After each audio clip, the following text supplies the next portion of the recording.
bring in Chris Mannix, who joins us now. Chris, thanks for joining us. Let me start with Philadelphia here. I'm trying to understand Joel Embiid. That's the first person I thought about when this happened. They get expiring contracts and draft picks. Harden didn't want to be there. Does Joel Embiid want to be there? Does he understand you've got to look around and go, what is going on here?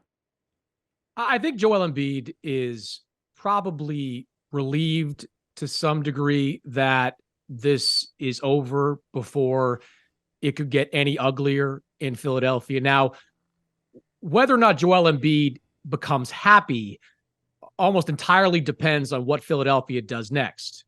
They acquired two very appealing first-round picks in this deal. The Clippers pick in 2026 and 2028. When those picks go on the trade block, a lot of teams are going to want them because nobody has any idea what the Clippers are going to look like in 26 and 20. Nobody has any idea what the Clippers are going to look like next season.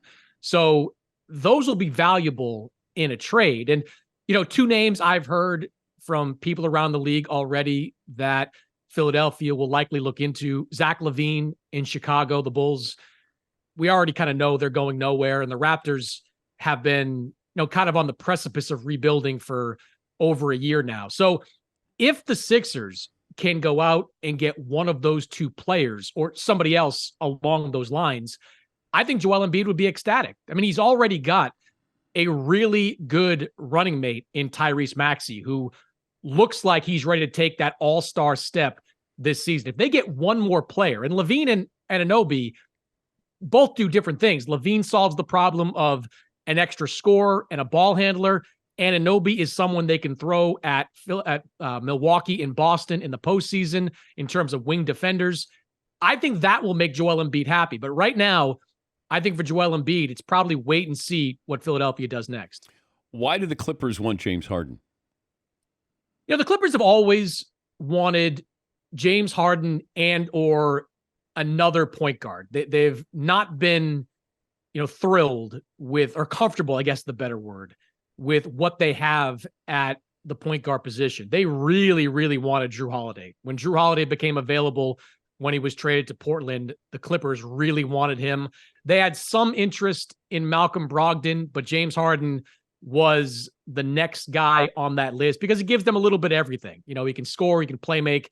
He's proven he can succeed on quality teams with quality stars around him. And this really is, Dan, a tripling down on the present. Like, this Clippers team is all in for this year. They've got Paul George and Kawhi Leonard, who are currently effectively on expiring contracts. Both these guys have player options next year. Now you get James Harden, who's also on an expiring contract, and you're just kind of pushing all your chips in the middle and hoping your starting five, which on paper looks like one of the best starting fives in all of basketball, can stay healthy and give you a chance in the Western Conference. But I'm trying to understand Harden, and that's a dangerous game to play, that he wants to be James Harden in the playoffs where you get to put up 40 points, that he doesn't want to be the guy who gets 11 assists and 21 points. He wants to be more of the James Harden, I get to have fun. How are you going to do that with the Clippers? Well, I think he can, because one thing, in fairness to James Harden, when he got to Philadelphia, he changed his game. He became much more facilitator than he was certainly in Houston and also in Brooklyn. I mean, he led the league in assists last season. I mean, he was a playmaker for them.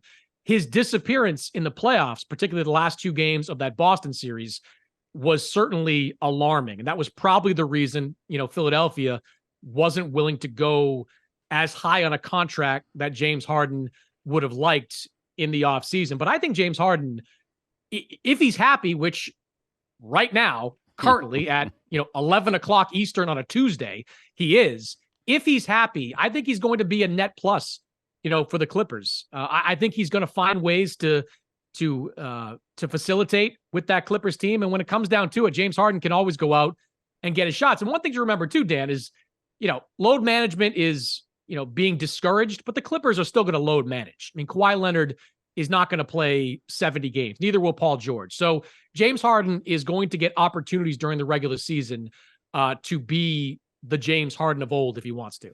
Yeah. He was great during the regular season with the Sixers, with his role. And And then Doc Rivers came on and said, look, it changed at the All-Star game.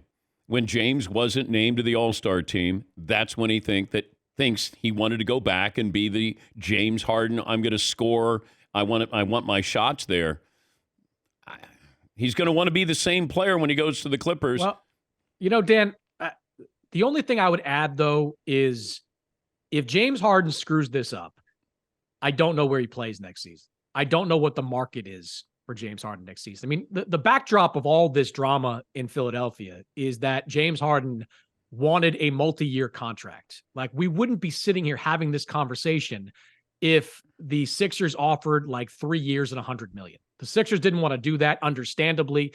But James Harden wants that next deal. So if only for the short term, I do think you're going to get the very best of James Harden, best behavior James Harden. I think the Clippers for 1 year are going to benefit from James Harden, if only out of self-preservation, wanting to be the best version of himself. Okay, does he have a better chance of winning a title with the Clippers than he did with the 76ers? Hard to say. That's a no. Look, I think the Clippers, with what they have, again, on paper, which is not dangerous. Always just dangerous to do. The Clippers, with what they have a decent shot to get out of the Western Conference. I mean, that starting five is really good. Zubac is a solid center. Terrence Mann, who the Clippers wouldn't give up, is, when he gets back on the court, is a versatile guy.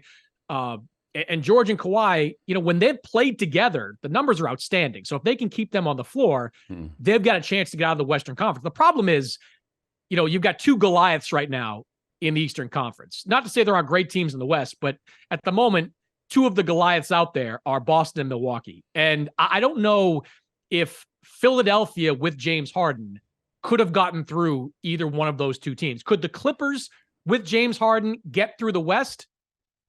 I can see more of a pathway for that than I can see the Sixers getting through the Celtics or Bucks. Okay, give me the priority list of best teams in California.